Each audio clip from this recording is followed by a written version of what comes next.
Halo, perkenalkan nama saya Sebi Sebrina. Saya Devril. Saya Ibu Ririn. Saya Aci. Saya Brahma. Namaku Kalista.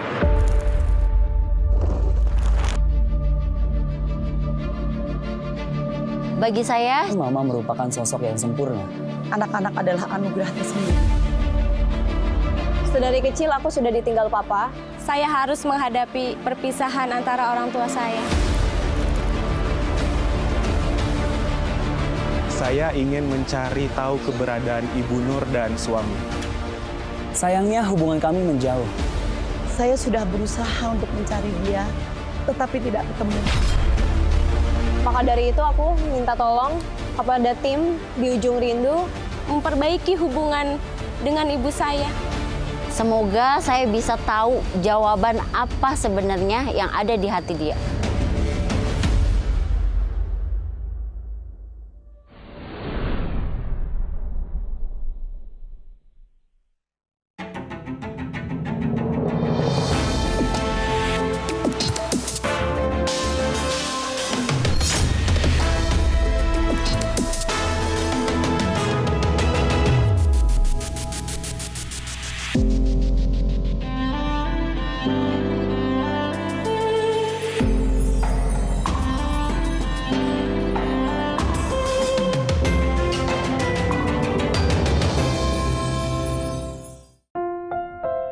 Dari sekian banyak cerita dalam hidup yang tercipta, baik sengaja maupun tidak, baik cerita bahagia maupun duka, akan meninggalkan rekam jejak yang pastinya membekas. Seperti kerinduan yang tak terbendung dari seorang anak kepada ibunya, di mana masa kecilnya yang indah harus berdampingan dengan sebuah luka yang belum sempat disembuhkan. Berawal dari sebuah kesalahpahaman, berujung pada penyesalan. Besarnya ego Mbak Aci saat itu membuat Mbak Aci enggan untuk meminta maaf. Saya lulus SMP, saya melihat ayah saya nggak bisa biayai sekolah saya. Daripada saya putus sekolah, saya berpikir saya harus cari ibu. Saya cari ibu. Saya berusaha cari tahu di mana ibu. Saya mendapatkan nomor telepon ibu dari handphone ayah saya. Saya hubungi dia. Dan kami janjian di sekolah yang saya mau daftar. Saya ketemu ibu di sekolah itu, Mas. Apa kabarmu, Nak? Sehat? Akhirnya ketemu lagi sama ibu ya? Iya, akhirnya ketemu. Happy pasti ya, udah lama banget nggak ketemu ibu. Iya, pada saat saya mau ketemu, memang perasaan sih biasa aja. Biasa aja? Iya, biasa aja. Tapi setelah saya ketemu ibu saya, ya rasanya campur aduk, Mas. Rasa seneng, sedih, dan rasa kesal itu pasti masih ada. Rasa benci itu masih ada. Tapi saya berusaha untuk diam aja, karena mungkin karena ego saya ya, Mas. Iya, iya. Saya diam aja. Ego dan sakit hati Mbak Aci berujung pada sebuah sesal akan sikap ibu yang tak kunjung datang. Tapi di balik semua itu, terdapat perjuangan seorang ibu yang rela berkorban demi anak kesayangannya. Dan berbagai fakta pun terungkap ketika Satgas Rindu melakukan penelusuran.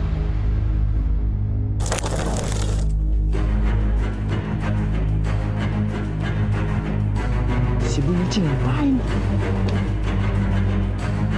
Berarti emang bener ibu itu cemburu nyuci. Gue tuh masih nggak tahu tuh ibu bohong buat apa sih ya? Ibunya ke dalam, kita cari tahu. Ayo, kita lawan. Kita pengen tahu, ini bener nggak sih yang dikatain tetangga Bu Titin tuh menjadi buru cuci di sini? Kok lagi dengar ada suara-suara sih? Ada yang keluar tuh. Bu Titin, kan Bu Titin masih punya utang saya. Gimana kalau gaji Bu Titin saya potong ya?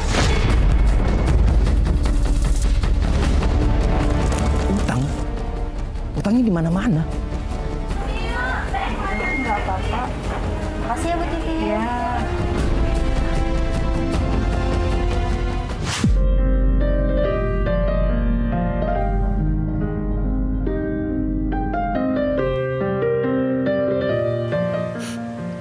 Kaget ya? Apa yang Mbak Aci rasain sekarang? Tahu Mas, saya ingin minta maaf sama ibu saya. Saya hanya ingin minta maaf, Mas. Ya apalagi pekerjaan sebagai buruh cuci pasti nggak akan cukup ya untuk memenuhi kebutuhan sehari-hari ya. Berapa sih yang didapat untuk makan, untuk hidup? Saya ingin ketemu ibu saya, Mas. Saya ingin cepat-cepat ketemu ibu saya. Ya, tenang. Sekarang kita sama-sama lagi lihat penelusurannya dulu ya. Biar semakin ada titik terang, ada jawabannya ya. Oke. Kita lihat dulu penelusurannya. Kita ikutin ya. Sekarang kita pengen lihat habis ini Bu Titin bakal kemana nih. Perjuangan orang tua itu benar nggak gampang.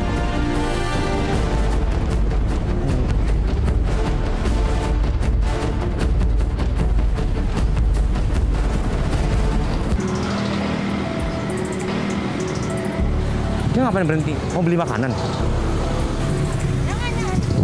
Ibu ngapain itu, Mas? Maaf ya, Bu ya. Maaf ya. Toko itu. Hah? Kok orang ke warung malah diusir?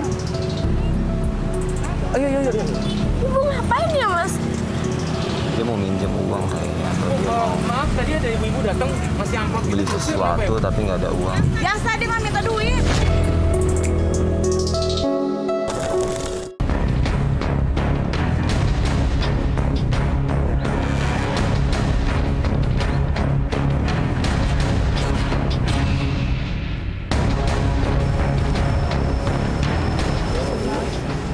Sumbangan, Mas.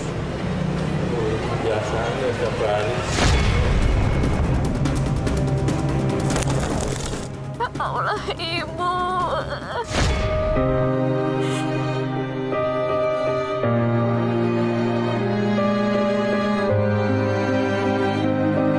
Saya sampai gak berpikir sejauh itu, Mas. Saya gak nyangka, Mas.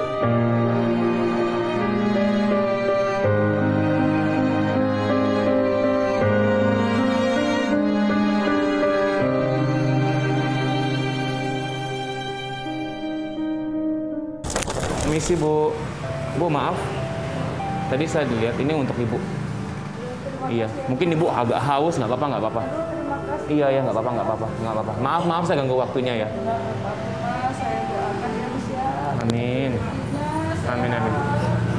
Kalau saya boleh bertanya, Ibu tuh kayak membutuhkan sesuatu yang Saya begini ini untuk bayar utang.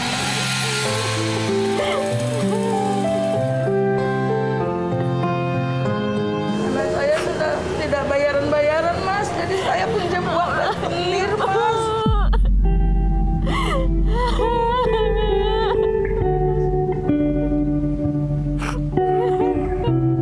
Ibu punya utang di rentenir. Iya, Mas. Untuk biaya anak Ibu masuk sekolah. Sekolah SMA, Mas. Udah lama. Oh, mohon maaf, SMA udah lama. Itu tahun berapa, Bu? Tahun 2003, Mas. Dari 2003, Bu. Iya. Makanya utang saya sampai 35 juta. Mas.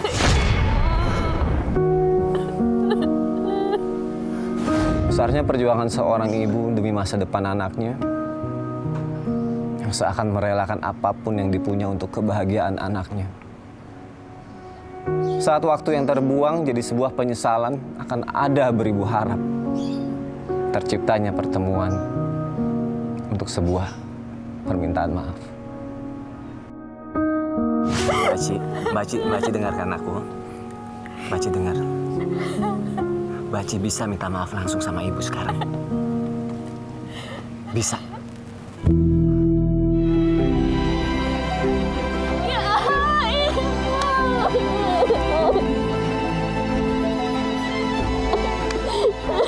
Ibu, maafin aku, Bu. Maafin aku,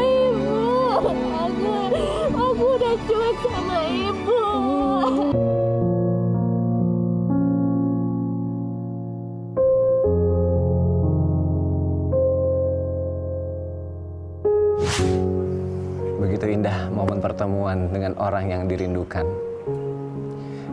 yang dilengkapi dengan saling memaafkan dan menerima keadaan satu sama lain. Tapi hal serupa tak bisa dirasakan oleh perindu kita, Kalista, yang ingin bertemu ayahnya tapi mendapatkan respon yang di luar harapan. Bapak kenal sama orang di foto ini kan? Iya, Bapak tahu kan? tahu saya. Kalista tuh berhak loh. Kalista tuh berhak punya sosok seorang ayah. Dan dia tahu. Nah, Bapak seolah-olah kayak menutup-nutupi atau bisa kurang ngerti juga karena ya mungkin ini masalah pribadi Bapak gitu. Tapi kalau Bapak seolah-olah Bapak nggak nyaman dengan gitu, gambar aja Bapak seolah nggak nyaman. Kamu itu siapa sebenarnya ya? Kamu tiba-tiba datang, ya saya dari tadi perhatiin, kamu ikutin saya tanya kamu baik-baik, terus kamu seakan-akan dengan nada mengancam, kamu tunjukin foto orang yang pernah saya kenal dulu. Sekarang saya sudah punya keluarga saya yang baru. Iya. Nada Ancaman saya mana Pak? Saya hanya bertanya Pak. Perjuangan yang tak mudah bagi Kalista untuk bisa bertemu ayahnya. Banyak pertanyaan yang tersimpan dan ingin disampaikan, hanya menjadi sebuah angan tanpa hasil serta menguras emosi dan tenaga bagi Kalista. Ini Mama tuh ada perjanjian apa sih sama Papa tuh? Kenapa sih kayak gitu banget sih? Papa tuh nolak aku kayak gitu banget sih, Papa.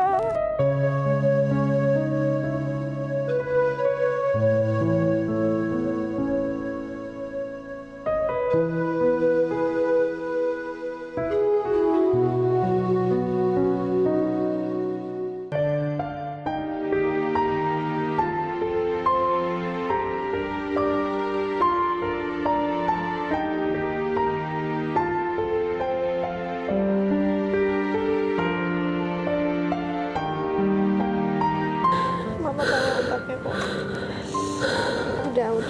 Udah. Pingsan. Bisa tolong? mau ditidurin di mana?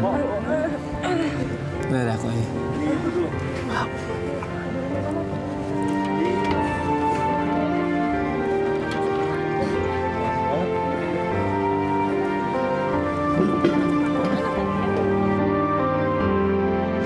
Meskipun kerinduan Kalista pada ayahnya tak tersampaikan, akhirnya Kalista lega dan tidak penasaran akan alasan yang mungkin tak disampaikan ayahnya. Penjelasan dari Ibu Kalista membuatnya lebih terbuka menerima kenyataan hidupnya. Kehidupan nyatanya memang tidak semulus bayangan kita. Semua hal bisa berubah kapanpun itu. Termasuk saat kita harus mengikhlaskan anak yang dibesarkan untuk kembali dalam pelukan sang ibu kandung.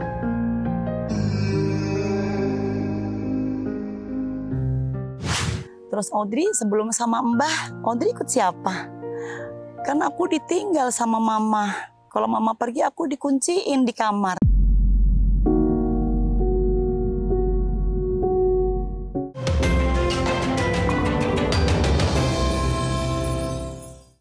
Meskipun bukan anak yang lahir dari rahim sendiri, Mbak Ririn membesarkan Audrey penuh rasa cinta. Hubungan ibu dan anak yang terjalin semakin kuat itu akhirnya harus terpisah karena satu dan lain hal.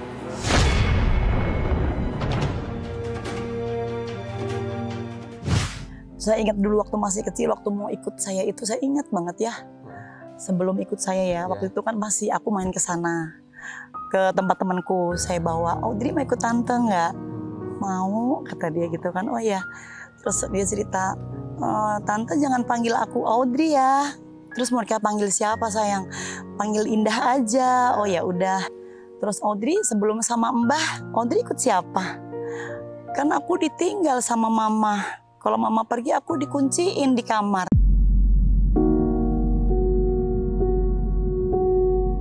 Terus kalau Audrey lapar gimana? Kalau aku lapar kan ada kue sama Mama ditinggal di samping aku tidur.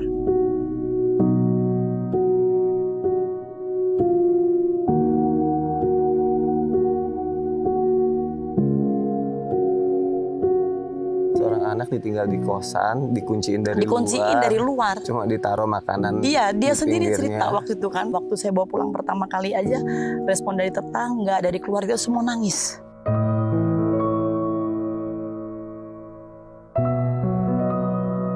Tunggu deh sebentar. Ini kan indah banget ya kalau misalnya Mbak menceritakan mengenai kisah hidup Mbak bersama Audrey gitu ya. Saya dengarnya maksudnya di ketika Audrey mengalami kehidupan yang seharusnya tidak dia rasakan ya. Tapi dia bisa tinggal bersama dengan Mbak dan mendapatkan kasih sayang gitu. Sebenarnya sayang sekali kalau sampai harus terpisah gitu. Nah itulah karena... Kenapa bisa terpisah? Pas usia dia 14 tahun tiba-tiba itu ibunya datang.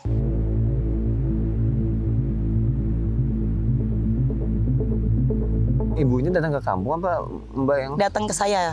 Ibunya datang ke Mbak Ririn? Baru saya bawa ke kampung. Si Mbak Susi ini? Iya. Mbak Ririn bawa ke kampung ketemu sama Audrey? Sama Audrey, tapi setelah dia usia 14 tahun. Setelah 14 tahun itu, oke. Cuma sekedar ketemu aja, habis itu dia pergi lagi. Nah pas dia lulus SMP, tiba-tiba dia datang. Dia bilang mau ambil, dia mau rawat. Meskipun berakhir bahagia, tapi penelusuran Satgas untuk membujuk Audrey tak semudah yang dibayangkan. Karena Audrey sempat ragu, apakah Ibu Ririn mau menerimanya lagi. Kamu mau kan ketemu Bu Ririn? Dia khawatir sama kamu loh. Aku kangen sih sama ibu.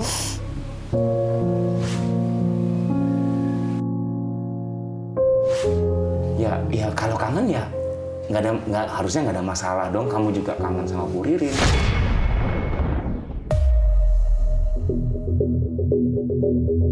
Mungkin dari matanya kayak dia tuh nggak gampang percaya lagi sama orang mungkin dengan apa yang sudah dia lalui selama ini ya. Kayaknya begitu Mas. Bu Ririn juga nyari kamu. Iya nggak apa-apa Audrey. Daripada kamu sendiri. Ibu kamu masih sayang kok sama kamu. Ibu kamu sampai nyariin kamu, berarti masih sayang sama kamu. Tapi aku takut ibu nolak aku. Audrey, kalau kami boleh memberikan saran, Audrey nggak bisa mengambil asumsi sendiri, nggak bisa ngambil keputusan. Ya, karena Audrey belum menjalani. Dari mana Audrey bisa mengambil kesimpulan bahwa Ibu Ririn nggak sayang sama kamu, nggak nyari kamu? Buktinya kalau dia nggak sayang sama kamu. Ternyata sudah terdoktrin dalam diri Audrey kalau Mbak Ririn tuh nggak sayang.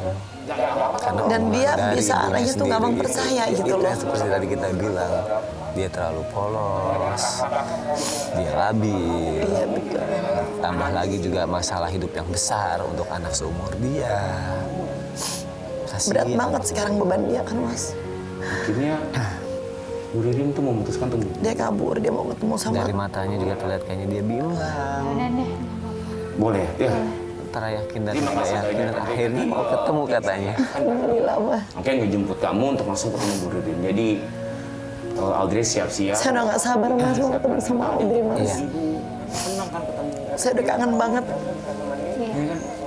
Nanti mungkin Elsa bisa temenin untuk Audrey biar lebih nyaman. Baik. Takutnya Audrey ya kita nggak tahu ya sedekat apa atau sekhawatirnya apa. Karena terlihat dari mata kamu tuh kamu masih kayak masih meragukan bahwa benar nggak sih Bu Ririn sayang, benar nggak sih dia khawatir. Ya, siap ya? Siap, Kak. Nanti kita akan atur tim, ntar lagi tim akan datang untuk mengatur penjemputan. Ya. Terima kasih waktunya ya. Iya, Kak. Audrey sehat ya. Elsa terima kasih banyak. Terima kasih. Terima kasih banyak bantuannya. Saya harus pergi dulu ke mamanya. Terima kasih ya. Iya, Kak. Ya.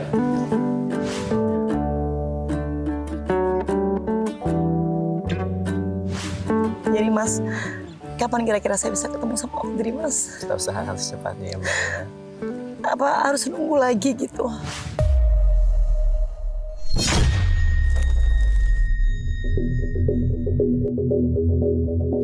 Tapi bisa langsung ketemu nggak Mas? Mau ngomong apa kalau ketemu? Aduh, saya udah nggak tahu lagi Mas ya. Karena itu harapan saya saat ini.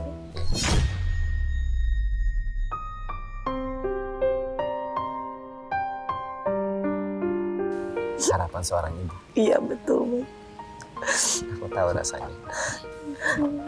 Audrey.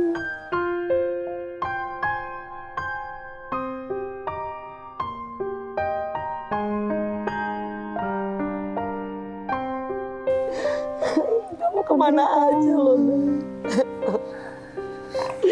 Kamu kemana aja? Kenapa kamu nggak nyari ibu? Sini. Audrey sini aja, sayang. Audrey bisa di sini. Audrey duduk sini aja. Kenapa kamu nggak nyari ibu? Hah?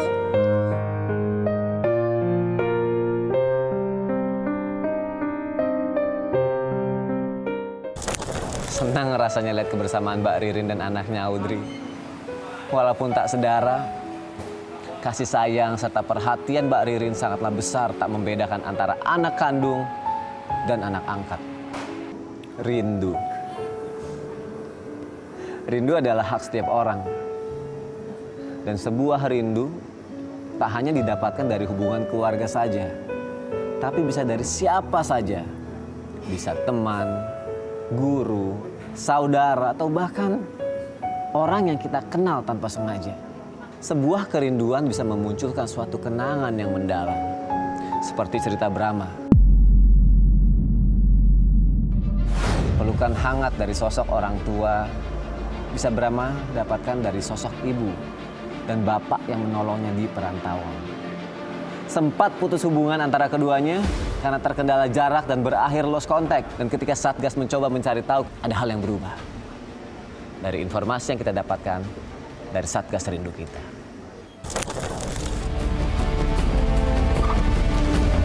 Kita ke dalam. Tapi gue minta udah datang ya. Assalamualaikum. Sanusi, mohon maaf ganggu. Saya mencari Ibu Nur. Dengan Ibu Nur? Mohon maaf Bu, saya bisa ngobrol bicara dengan Ibu? Oh iya. Baik Ibu. Oh iya. Mohon maaf sebelumnya. Ini dengan Ibu Nur.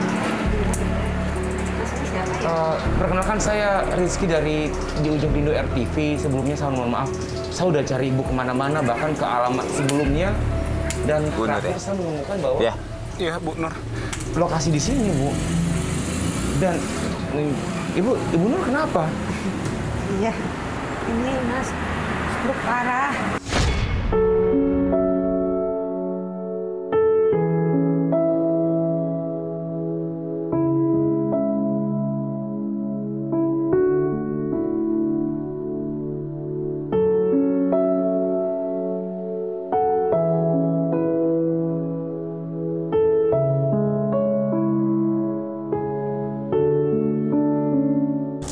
Dan sebelumnya saya juga ngerasain kok apa yang kamu ngerasain.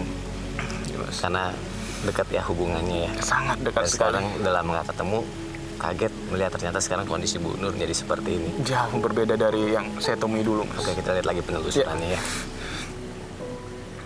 Oh, sebelumnya maaf saya ganggu, Bu. Ibu kenal dengan Brahma?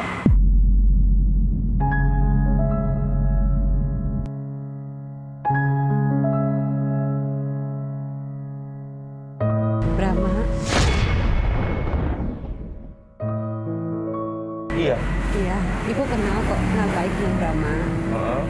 Brahma itu kan dulu tinggal di masjid. Dia juga kehidupannya nggak tahu untuk seperti apa. Iya. Terus Ibu ambil aja, Ibu suruh kos di sini. Itu pun nggak pakai biaya gitu ya, maksudnya gratis gitu. Karena saya liatin dia turun tangan tuh nggak karuan. Tapi nggak tahu sekarang dia udah jadi seperti apa. Karena dulu cita-citanya pengen jadi artis.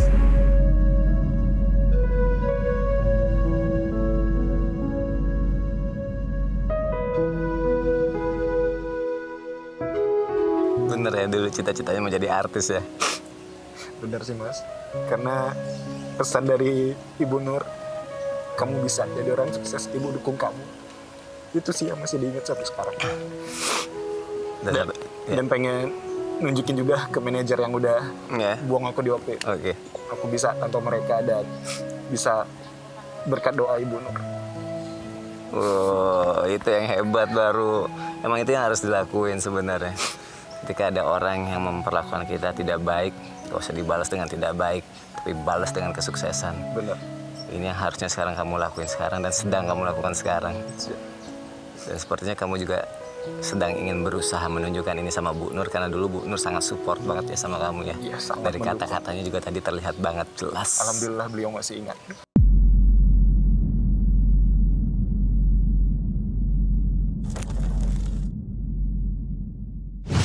Fakta yang didapatkan Satgas menjadi titik balik Brahma untuk membalas budi pada mereka. Dan momen itu memuncak saat Brahma melihat langsung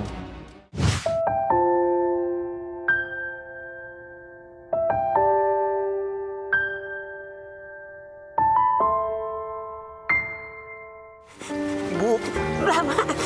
Ibu. Brahma, take your time. Ibu apa kabar, Bu? Pak.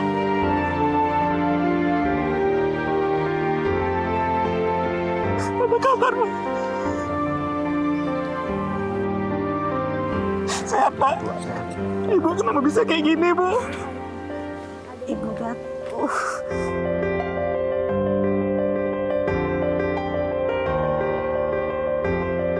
Jadi ibu stroke. Astagfirullahaladzim. Brahma. Brahma masih ingat sama ibu. Masih ingat, Bu. Kalau nggak kena ibu sama bapak di waktu itu.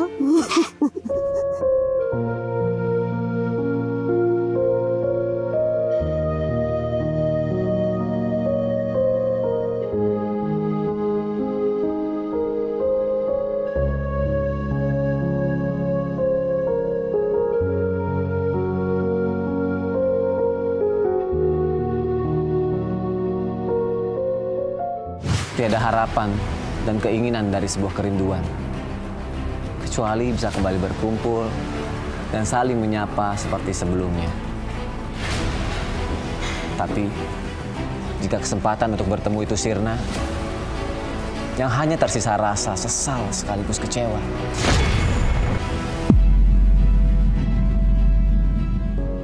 Kak Wina udah meninggal. Saya nggak mimpi kan, Mas? Ini bohong kan? Ini cuman rekaan kan, Mas? Ini bohong kan, Mas?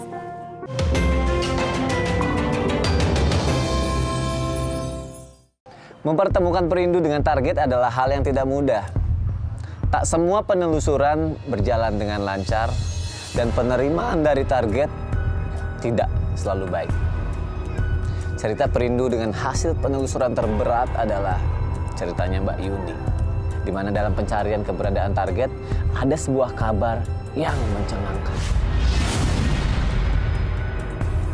yaitu kabar bahwa target kita, yaitu Mbak Wina, sudah meninggalkan kita untuk selama-lamanya. Oke, jadi kapan kita bisa bertemu dengan Wina? Boleh dipertemukan kah? Karena pelapor kami sangat ingin bertemu dengan Wina, Bu. Untuk bertemu Wina, sekarang sih Wina udah nggak sakit lagi, Mas. Dia udah nggak perlu dirawat lagi. Oh, amin. Emang sebelumnya dia dirawat di rumah sakit? Iya. Dia WA saya langsung, saat ini dia WA saya langsung memberitahukan soal kondisinya, bahkan dia juga menitip pesan untuk teman-temannya semuanya. Akhirnya dia memang berpesan nggak usah ada yang tahu, teman-temannya nggak ada yang tahu, hanya saya yang diberi titipan, diberi amanah sama Wina. Oke, Wina ini sekarang dia di rumah sakit atau udah keluar atau di rumah kah atau di mana? Karena kami mencari keberadaan Wina. Saya bingung mau ngomongnya, cuma ya ini sebetulnya ini pesan Wina, saya nggak boleh kasih tahu sama siapa-siapa. Jadi sekarang gini aja, Mas cukup saat ini Mas cukup tahu kalau Wina itu udah nggak sakit lagi dan Wina udah nggak perlu dirawat lagi. Ya, amin. Tapi kita boleh dong ketemu karena pelapor kami itu ingin sekali bertemu dengan sahabatnya. Saat ini Wina sudah tenang, Mas.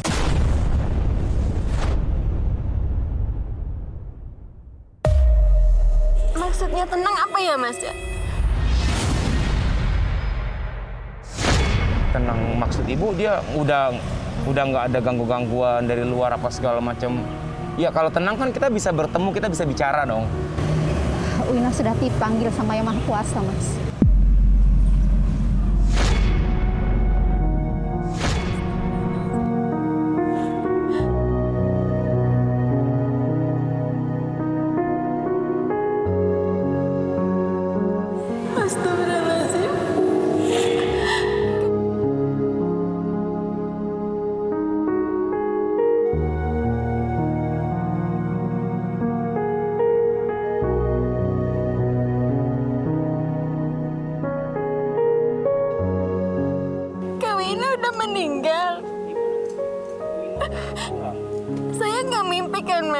Ini bohong kan? Ini cuman rekaan kan, Mas? Ini bohong kan, Mas?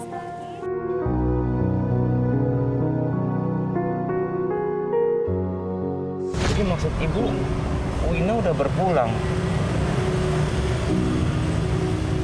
Sejak dirawat itu kondisinya semakin parah, dan sampai akhirnya dia udah nggak kuat lagi, akhirnya dia selesai sampai di situ. Oh, saya nggak bisa ngomong apa-apa lagi, Bu, benar. Jadi selama ini Wina sakit, meninggal, nggak ada yang tahu, hanya ibu yang tahu. Ya baik.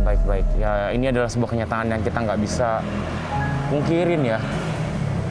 Oh iya Mas, kalau ketemu Yuni kebetulan Wina juga menitipkan pesan kepada teman-temannya termasuk Yuni, Mas. Ini tolong titip untuk Ini Yuni untuk ya, Mas. Yuni? Iya, untuk Yuni. Terakhir Wina titip itu.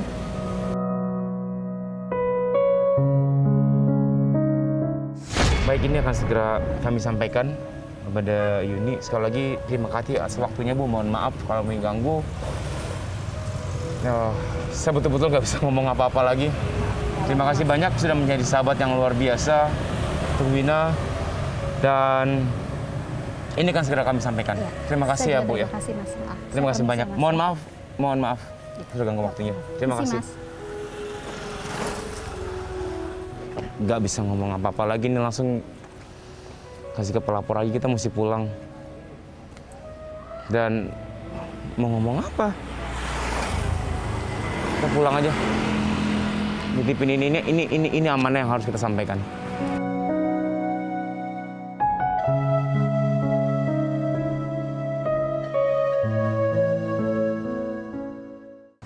Meski sebuah pertemuan tidak bisa tercipta, tetapi sebuah pesan yang ditulis langsung oleh almarhumah Mbak Wina rasanya cukup untuk mengenang kebersamaan yang tercipta antara Mbak Yuli dan almarhumah. Mbak Yuni mau baca surat nih. Mana, Mas?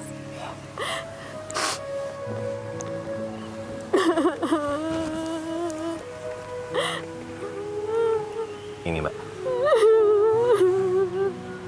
Semoga ini bisa menjawab kerinduan Mbak.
Begitu menyentuh cerita kerinduan dari sebuah ikatan persahabatan antara Yuni dengan Mbak Wina. Meskipun Mbak Wina sudah tiada, persahabatan mereka tetap menjadi sebuah kenangan indah dan tak akan terlupa bagi Mbak Yuni. Pertemuan jadi awal mulanya dan perpisahan karena suatu hal menjadi momen yang pastinya disesali. Kemudian ingin diperbaiki. Berbagai kesempatan bertemu dengan target perindu muncul. Serta berkat bantuan dari Satgas Rindu, cerita kerinduan yang ada bisa direalisasikan dalam sebuah pertemuan. Meskipun tak semua berakhir indah, tapi rasa rindu adalah hak dari tiap insan manusia. Mereka bebas merindu, dan di ujung rindu, kita akan terkenang masa lalu. Kiriman cerita yang masuk ke tim di ujung rindu. Pengirim cerita Fitria Takim. Ya Allah, apa di acara TV ini aku bisa menemukan ibuku yang sudah 18 tahun tidak pulang.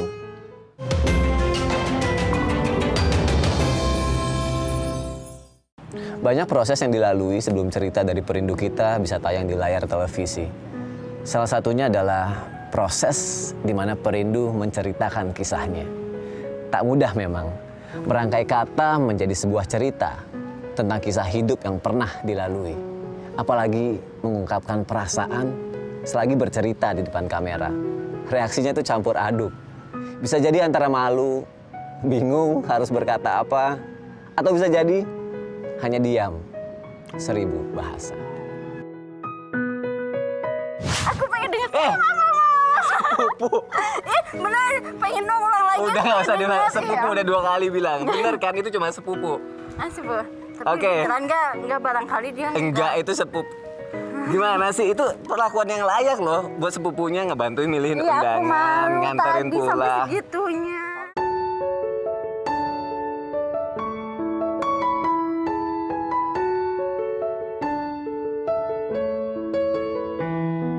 Habisnya aku kesel tadi itu siapa, habisnya manggil siapa gitu tuh. Senang tapi ya, akhirnya kamu tahu penjelasannya kalau itu adalah sepupunya. Maksudnya tuh kayak ya ampun Kak, udah lega.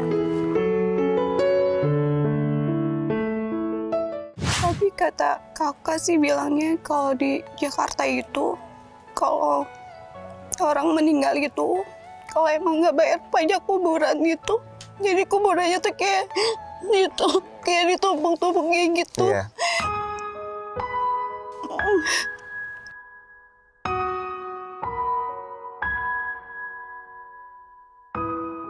Cuman yang sedih sebenarnya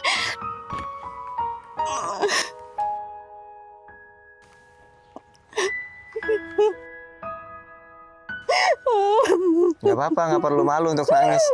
Gak apa-apa, gak apa-apa karena itu yang kamu rasain.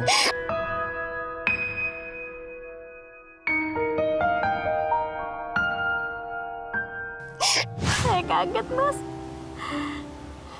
Saya nggak pernah tahu.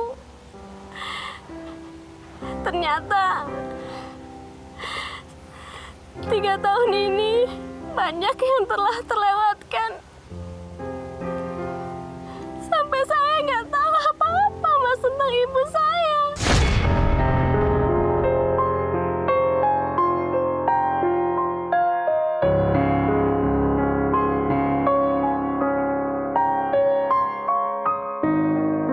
Tetep aja aku nggak mau apa-apa tuh sendirian. Aku mau sama papa kan, Kak. Dari kecil kan aku nggak pernah lihat papa.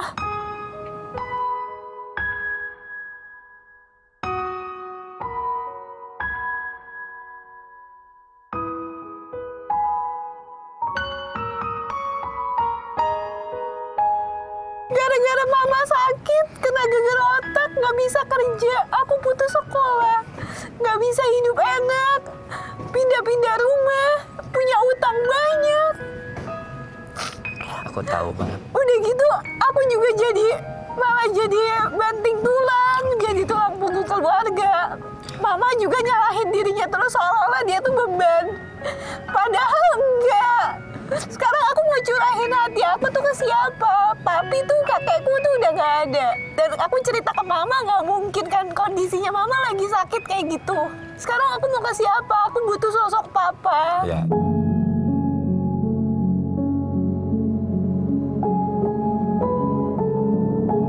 Sejauh cerita di ujung rindu dengan akhir cerita yang tak terduga, sejauh itu pula tim mendapatkan respon dan apresiasi yang baik dari pemirsa yang ada di rumah.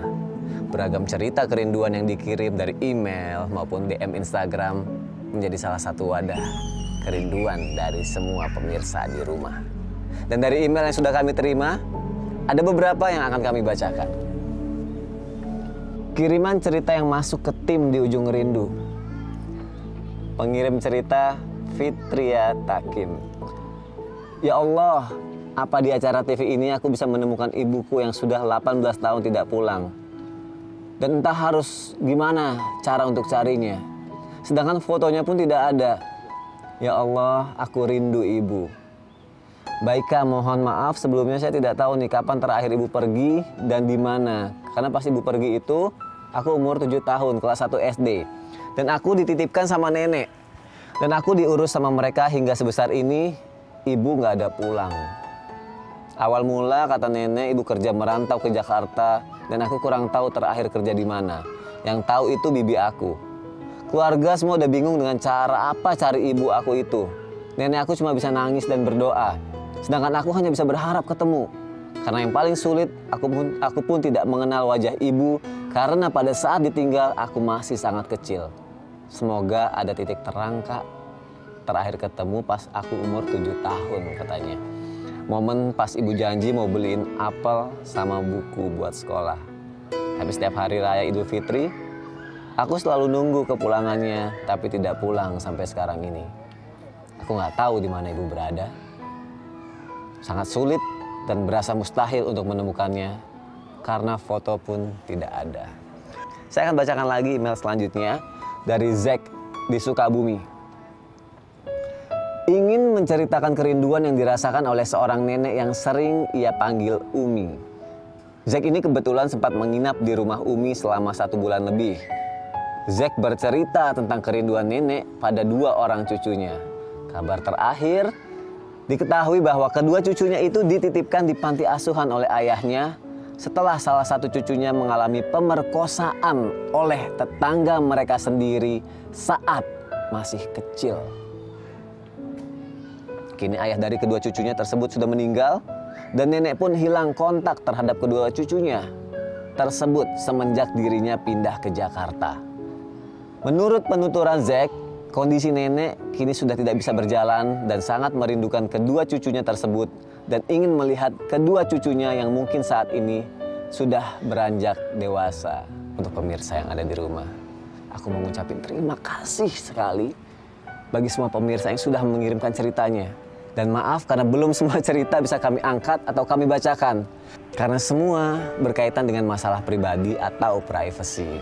Nah, bagi pemirsa yang sangat saya cintai, jangan lupa ya, minggu depan ini akan ada perindu kita yang akan menceritakan kisahnya. Untuk kalian yang sedang rindu dengan seseorang dan ingin sekali bertemu karena suatu hal, ayo langsung aja kirim cerita kalian ke email kita di ujungrindu@rtv.co.id. Sama juga di follow Instagramnya ya, @diujungrindu_rtv. Oke, sekarang saya Sony Septian, saya pamit dulu. Sampai ketemu lagi di Ujung Rindu episode selanjutnya. Di Ujung Rindu, terkenang masa lalu.